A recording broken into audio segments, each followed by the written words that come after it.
Albert Einstein famously said that if World War III were fought with all the available technologies, then World War IV would be fought with sticks and stones.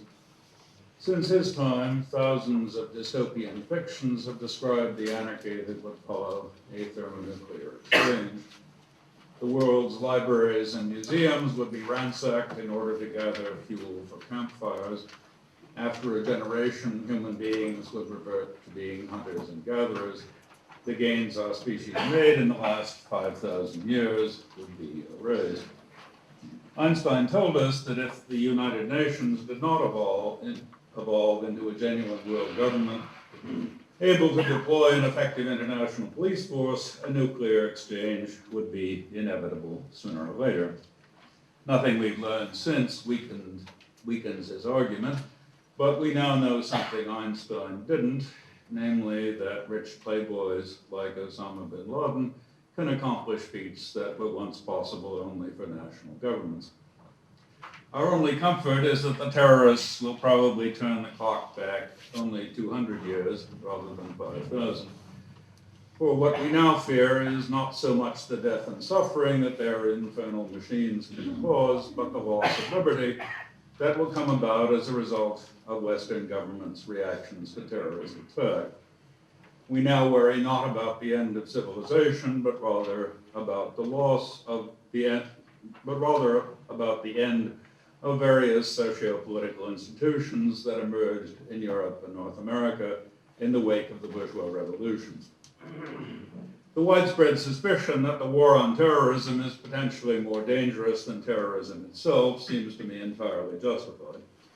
For if the direct effects of terrorism were all we had to worry about, there would be no reason to think that democratic institutions could not survive simultaneous nuclear explosions in many Western cities. Equivalent amounts of death and destruction caused by natural disasters would not threaten those institutions. If, for example, there were a sudden shift of tectonic plates that caused skyscrapers to collapse all around the Pacific Rim, hundreds of thousands of people would die within minutes. But after they'd been buried, rebuilding would proceed. Any emergency powers claimed by governments would be temporary and local. But if much less severe damage occurred as a result of terrorism, those who bear the responsibility for preventing further attacks will think it necessary to take steps that might well lead to the end of the rule of law and to the role of public opinion in determining government policy. Politicians and bureaucrats will outdo each other in claims of toughness by proposing more and more outrageous measures. The rage felt when immense suffering is caused by human agency rather than by natural causes will lead the public to accept those measures. The result will not be a fascist putsch, but rather a cascade of decisions that will gradually, in the course of a few years, bring about an irreversible change in the conditions of social life in the West. The courts will be brushed aside, and the judiciary will lose its independence. Regional military commanders will be given the kind of authority that once belonged to locally elected officials. The media will be coerced into suppressing protest against these changes.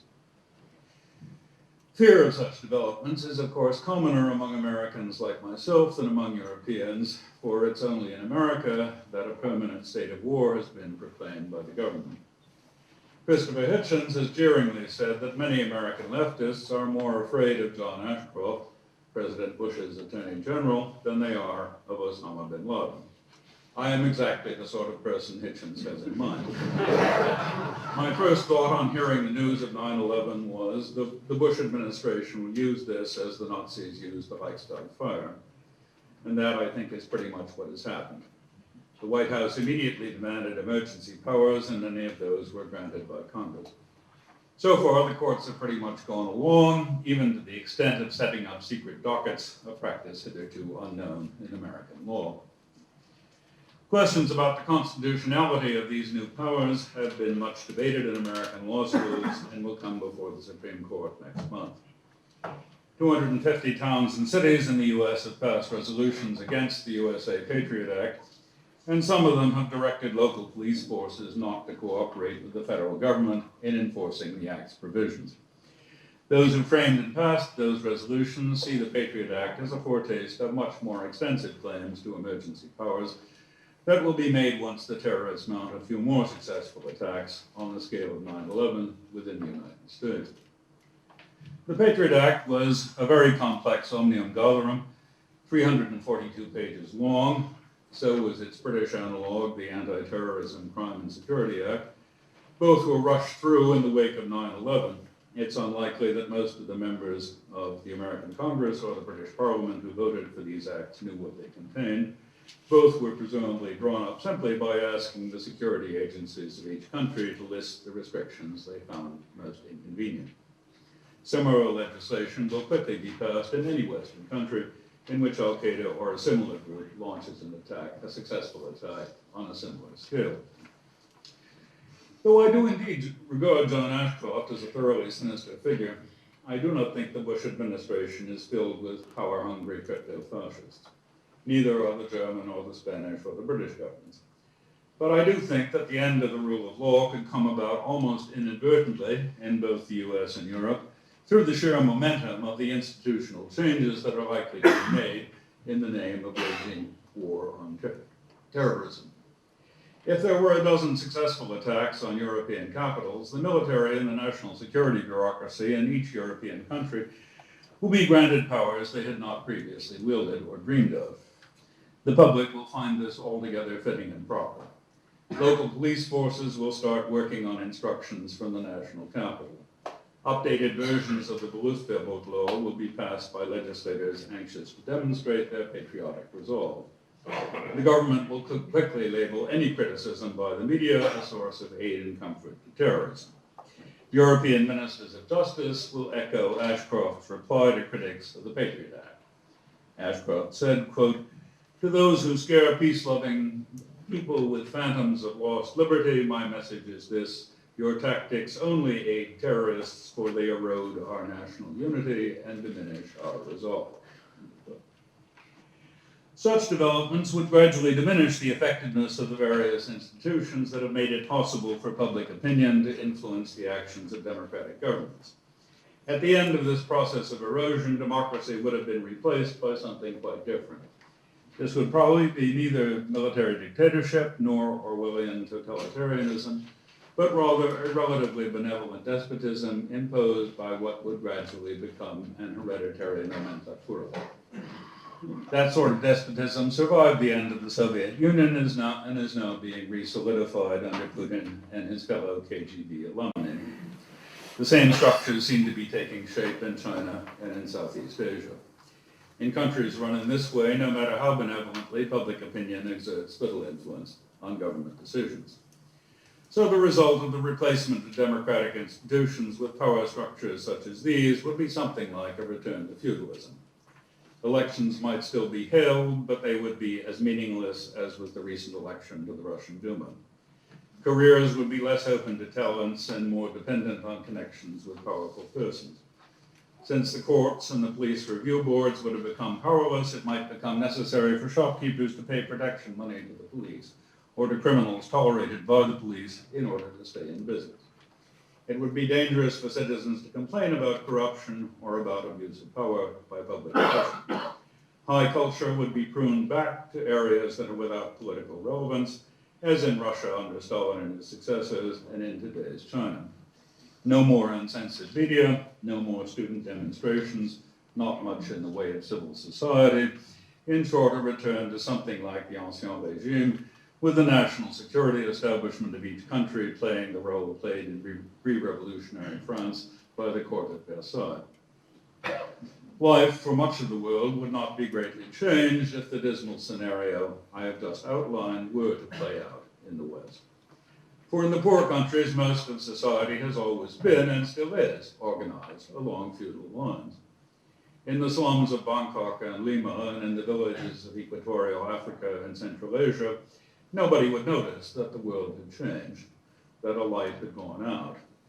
But in the countries in which the greatest moral progress has been made, that progress would cease. After a few generations, utopian fantasies of an open society would be cherished only by a few readers of old books. Perhaps I and the many Americans who agree with me have been so frightened by Ashcroft that we are seeing monsters in every dark corner. I hope this is the case, but I can't help thinking that democratic institutions in my country have become fragile. I'm half persuaded by Chalmers Johnson's claim in his book, The Sorrows of Empire, that, quote, the United States is probably lost to militarism. Johnson produces a lot of evidence to show that the military has already acquired so much power that the best an American president can now do is to negotiate with the Pentagon rather than giving it orders. The ongoing transfer of foreign policy from the State Department to the Department of Defense is likely further to weaken the presidency. I suspect that the precedent set by my government's reactions to 9/11 will influence the reactions of the governments of the other democracies if similar events occur in Europe. It's certainly in the Pentagon's interest to see that they do. So if terrorism on the 9/11 scale does come to Europe, it seems likely that the Ashcroft scenario will be repeated. The security agencies and the military are not yet as powerful in the EU countries as they have become in the US, but they will suddenly see the chance and the need to seize powers that they had not previously claimed. And these efforts will be cheered on by the junta in Washington. If one finds the fears I've been voicing plausible, one will wonder whether there might be something the citizens of the Western democracies could do to make it less likely that their grandchildren will live under the sort of neo-feudalism that I've described. The only thing I can think of is they might begin to question the culture of governmental secrecy. The obvious places for demands for openness to start are in the areas of nuclear weaponry and of intelligence gathering, for that was where the post-World War II obsession with secrecy began. As a first step, the citizenry might insist on reopening the topic of nuclear disarmament. They could demand that their governments publish the facts about their stockpiles of weapons of mass destruction.